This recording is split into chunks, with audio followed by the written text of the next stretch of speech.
Good morning, everybody. Back so soon? Must be because I like the sound of my own voice, eh? Or maybe not. Back in March of 2016, I was definitely not the first person to phone Manitowoc County Sheriff's Department and to try and get a few words with the Sheriff Robert Herman. I was aware of the fact that some people had contacted him and had sent quite vulgar messages to him. I didn't. I had already introduced myself via several emails, so I phoned him up and asked to chat with him, and he was happy to speak to me for around about 25 minutes. He even invited me to come to Manitowoc and have a look round the Sheriff's Department and to see that everything was in order and calm and everybody was getting on with their regular business, and that making a murder hadn't really impacted on them very much at all. Every email that I sent, I also forwarded to obviously the Avery family spokesperson, Carla Chase, and we also chatted quite a few times about conversations that I'd had with Sheriff Herman, so that she knew what the context of our conversations were and the content of them. As you get more and more interested in the case, of course, you come across videos by various people. The ones that struck me in particular were, as I've mentioned before, the ones by Eric Hosey. I started leaving comments to which he would reply back. I eventually sent him a Facebook friend request, which he accepted. He's probably regretting that decision now because he's probably spending a fortune on Rug Doctor.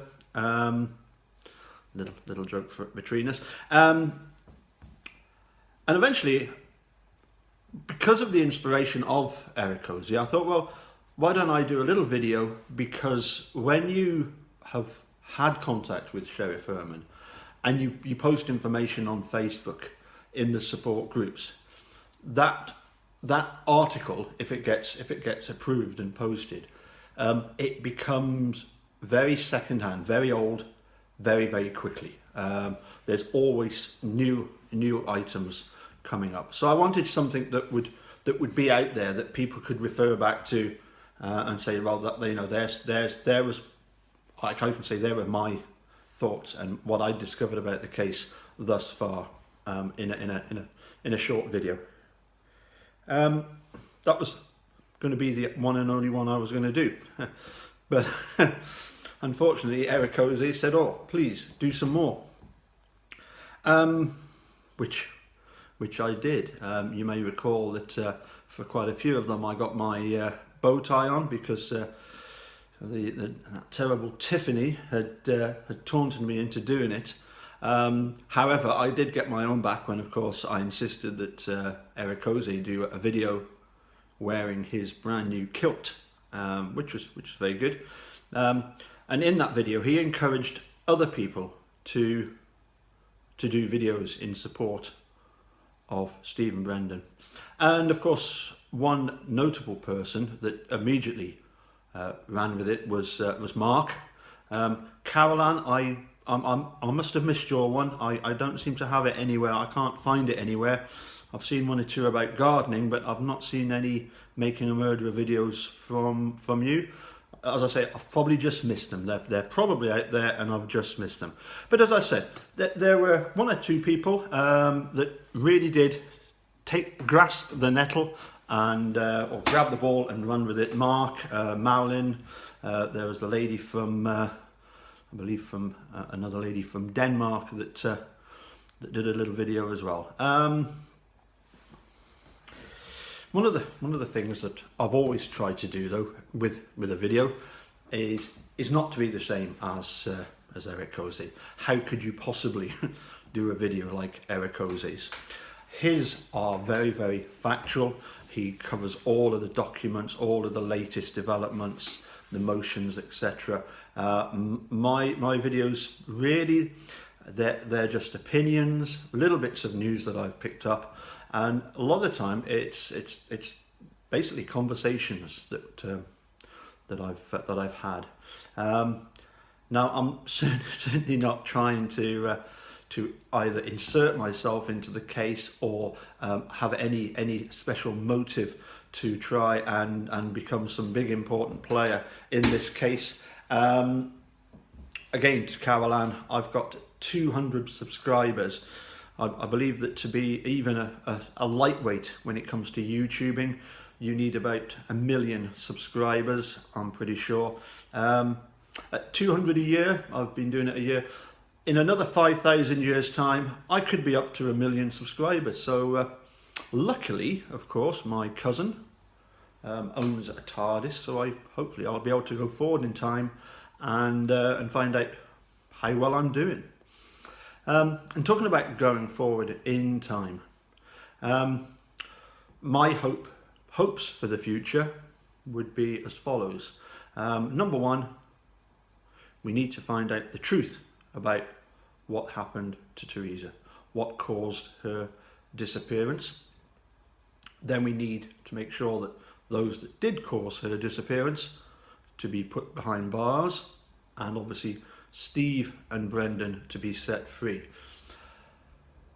But one of my biggest wishes, as I've found out more and more about the American legal system, one of my big wishes is that, not myself, but I really do hope that Eric Jose's YouTube channel becomes a very, very big, very important channel, and that he becomes a very important activist with regards to justice reform. And knowing a little bit about the guy, I know that he also has first-hand knowledge on quite a few other social problems. So my hope, as I say, is that he will continue to grow his YouTube channel and be a real force behind a real force to sort of for public opinion to get behind, for the public to get behind, and him to be, as I say, very much an activist, not just interested. He's not just interested in Stephen Brendan. He's interested in Scott Davis and a lot of other cases as well.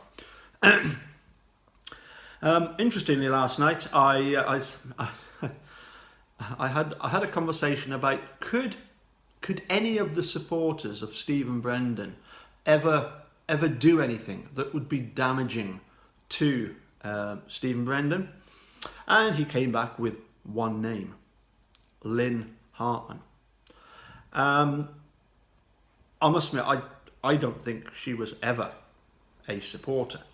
I think that was all completely false and made up to try and get some publicity for herself and end up on Dr. Phil and make a few $1,000, sorry, I don't think she was ever a supporter.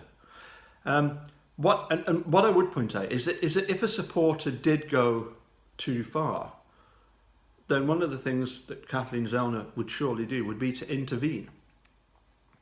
On my behalf, I've had a while back I had a supporter get in touch and to say that they had also seen the RAV4 parked on the highway where everybody else has seen it. I immediately contacted the family group, and then B, got in touch. I think they gave me the phone number for Kathleen Zellner, and I spoke to one of Kathleen Zellner's secretaries, passed on all the details, because that's all that anybody should ever do if they have any information on the car. I apologise for that.